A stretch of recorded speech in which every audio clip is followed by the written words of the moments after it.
बेटी को बड़े ही अरमानों से गुड़िया की तरह सजाकर दुल्हन बनाकर विदा किया था। अपनी बेटी नीलू को अच्छा परिवार, सभ्य और सुशील लड़का जानकर ब्याह दिया था। नीलू को नेशन के साथ कविता जी के भाई ने रिश्ता करवाया था। देखने में जितने सीधे लग रहे थे, शादी के बाद उतने ही तेज, मतलबी और दुष्ट निकले नीलू के घर वाले। जैसे हमारे देश में ज़्यादातर घरों में लड़के के अवगुणों को छुपा लिया जाता है, उसी तरह नेशन के अवगुणों पर पर्दा डालकर बहुत ही सभ्य और समझदार लड़का बनाकर पेश किया गया। लेकिन शादी के कुछ ही महीनों में सब साफ हो गया। दहेज के लालची और मतलबी लोगों के बीच फंसी नीलू सास ननद के ताने तो सह लेती, लेकिन नेशन शराब पीकर जो नाटक करता, गाली गलौज और विरोध करने पर मारपीट पर उतर आता, उसे ज़्यादा दिन तक सह नहीं पाई नीलू और अपनी माँ को सब कुछ सच सच बता दिया। कविता जी ने जब बेटी की आंखों में छिपे आंसुओं के समुद्र को देखा, उसके दिल में छिपे अपार दुख को देखा, तो टूटने की बजाय अपने आप को और भी ज़्यादा मजबूत बनाया और ले आई अपनी बेटी को इस नर्क से निकालकर, जहाँ नौकरानी से बढ़कर कुछ नहीं थी। उनकी फूल सी बच्ची, हंसती खेलती चुलबुली नीलू की रंगीन दुनिया को कैसे बेरंग कर दिया था। उसके ससुराल वालों ने मिलकर इसे भली भांति समझ रही थी कविता जी। अगर पति साथ देता और अच्छा व्यक्ति होता तो छोड़ आती उसे वहाँ, लेकिन पति तो और भी ज़्यादा दुष्ट निकला। ना उन लोगों में के रिश्ते में प्यार था, ना एक दूसरे के प्रति निष्ठा। बस नीलू ही निभा रही थी, वो भी दिल से नहीं, मजबूरी में। नीलू को हमेशा के लिए घर लाने के फैसले पर कविता जी की बड़ी बहू ने विरोध किया और कहा, माँ जी, आप नीलू को हमेशा के लिए घर ले आई हैं।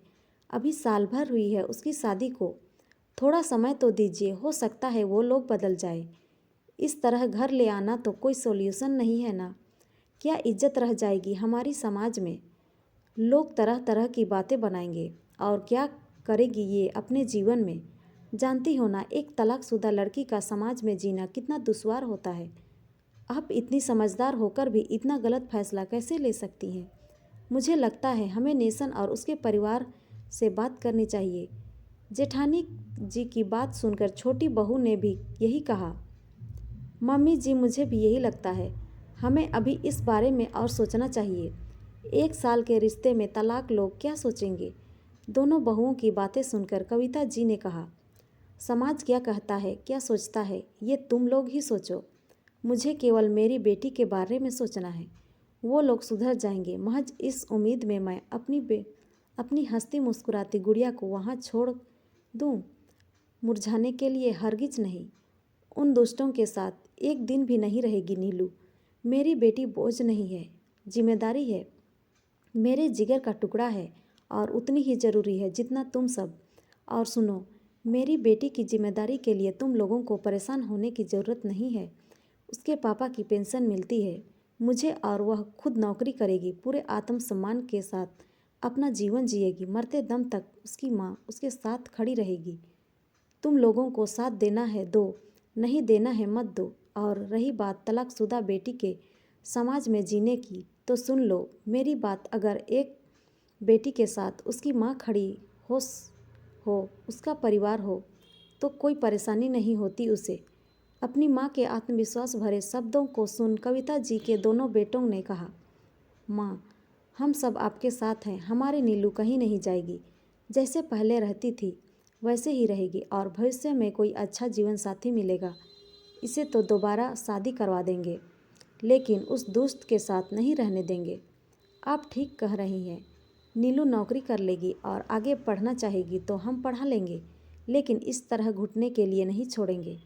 कविता जी ने गोद में सिर रखकर लेटी नीलू के सिर पर हाथ फेरा और अपने आप से वादा किया, अब कभी नहीं रोएगी उसकी बेटी। उसे खुश होने का अधिकार है और उसे सारी खुशियाँ मिलेंगी।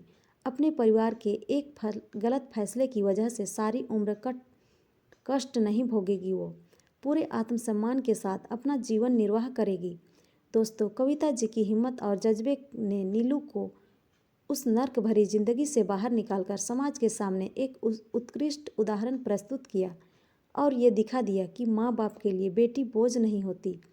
एक जिम्मेदारी होती है जिसे ताउम्र निभाना चाहिए, ना कि ये सोचकर पीछा छुड़ा लेना चाहिए कि हमने तो शादी कर दी और मुक्त हो गए जिम्मेदारी से। लाखों लड़कियां तो सिर्फ इसलिए ही ना चाहते हुए भी अपनी शादी निभाती हैं और जुल्म सहती रहती हैं, क्योंकि मायके से उन्हें सहारा नहीं मिलता। समाज और परिवार की इज्जत की खातिर अपना जीवन खुद बर्बाद कर लेती हैं और कभी गलत का विरोध करने की हिम्मत नहीं कर पाती। हम माँओं को, खासकर बेटियों की माँओं को, अपने आप से ये प्रण करना चाहिए कि हर हाल में हम अपनी बेटियों के साथ रहेंगे, शादी के बाद भी, और अनचाहा रिश्ता निभाने के लिए उन्हें मजबूर कभी नहीं करेंगे और उन्हें ये यकीन दिलाएंगे कि वे हम पर बोझ नहीं, हमारी जिम्मेदारी है और हमेशा रहेगी। तो दोस्तों, ये कहानी आपको कैसी लगी कमेंट में ज़रूर बताएं और अच्छी लगी हो तो लाइक, शेयर और सब्सक्राइब ज़रूर करें।